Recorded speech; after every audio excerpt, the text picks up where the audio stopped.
Welcome back. Well, education and reconciliation go hand in hand. But if you step into a typical classroom in this country, Indigenous perspectives and experiences may not be incorporated in the way that they should be. While curriculums often miss the mark, we want to focus on what happens when they do get it right. Wandering Spirit is the first Indigenous-led school in Toronto. One of its first high school graduates is here to chat with us about what truly inclusive education looks like and why it's the only way forward. Ella Laforme, it is great to have you with us. Welcome to the show. Now, from kindergarten to grade 7, you went to a public school similar to what I'm guessing is the majority of schools in this country, with a curriculum that barely touched on Indigenous cultures and teachings. So what did you find was missing from those spaces? I mean, a lot. But for me, it was mainly just when it came to history classes and social study classes, they love to talk about how Indigenous people are more like a past tense, or how we're just kind of stuck in the past, and that like we were only here when settlers first came, and like that was kind of it. When that's obviously not the case. I'm here. Yeah, hello. Yeah. And then on top of that too, they were just very like set in like, they just repeat the same thing over and over again, talk about the same thing as always residential schools and our struggles and conflicts, when we're way more than that. You know, we're not just our struggles and our defeats or anything like that. You know, like we've had successes, we still have successes, and we're still here. So your mom sent you to Wandering Spirit School, that's located here in Toronto. And at this school, Indigenous perspectives, they're incorporated into every subject, from math to science to history and English. But I'd love to know, give us an example of what that actually looks like in practice. Yeah, of course. So first of all, like every morning we would do an opening circle to kind of start our day together with the whole school. And then we would obviously smudge and everything. And then at the end of the days, we would do it to kind of close off our days, like a farewell. And then getting more into like subjects and classes, we would, like for science, my science teacher, we spent about a month or two talking about like astronomy, planets and the stars. And talking about that, we also integrated like our traditional stories regarding those, and how like they actually made a lot of sense, like pairing them up with modern day scientific research, and how like we knew what they now know, like way before they were even around or anything like that. Wow, that's interesting. Yeah. And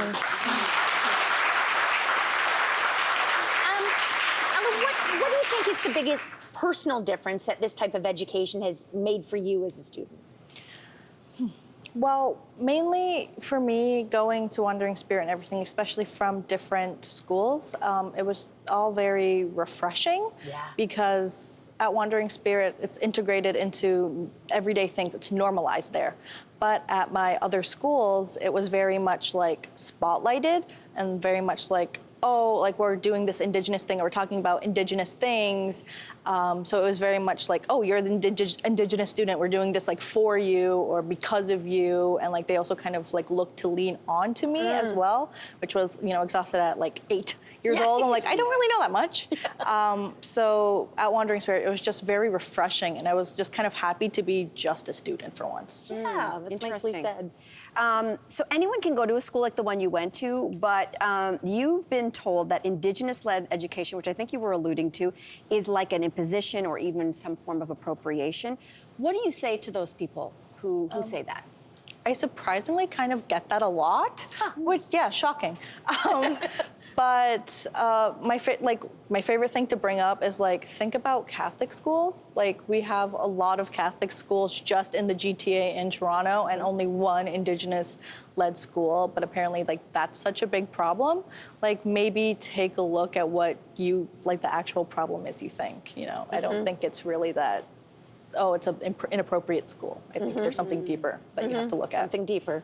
Well, I think a lot of people would agree with this statement that most schools in this country do fall short when it comes to Indigenous history and perspectives in the curriculum. So what would you like to see more schools adopt into their curriculums? Once again, the past is important, but we're still here. I would love to see more teachers and history teachers talk about more present day issues such as pipelines, 60s and the millennial scoop, MMIW, stuff like that. Just more present day issues that are still happening currently and that like need to be brought up and talked about. As well as I'd also really like to see teachers actually caring enough about these topics to teach their students properly instead of leaning on Indigenous students if they have one. Mm-hmm. Today we are having wider conversations about reconciliation. Where do you see education and the need to adapt curriculums within this conversation of reconciliation? I for sure think it's kind of the bare minimum. Like, I feel like this should have happened long ago. And like, it's great that it's happening now, but it should have happened such a long time ago. And I feel like, sure, like whatever, it's once again, there's not much to say, just I feel like it's very much the bare minimum of everything. And like, we still have such a long way to go before everything is corrected and fixed. And so like, sure, it's great, but we still have to fight in the end. It must be frustrating. Very. Exhausting, I'm sure.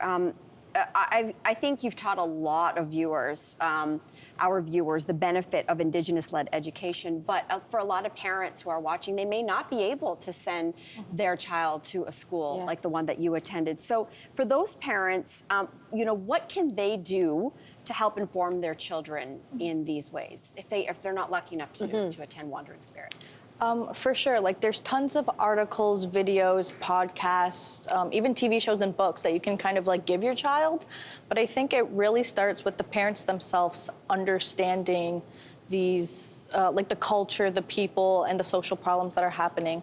Because you can throw all of these things at your kids, but if they go up to you and ask a question and you don't even understand yourself, like what does that show them? That like it's not important enough to learn about, if their parents won't even learn about it?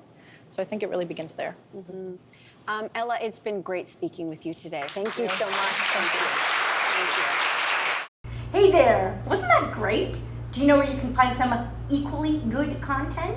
Our YouTube page. It's filled with discussions, debates, and some laughs. Head there now, like and subscribe.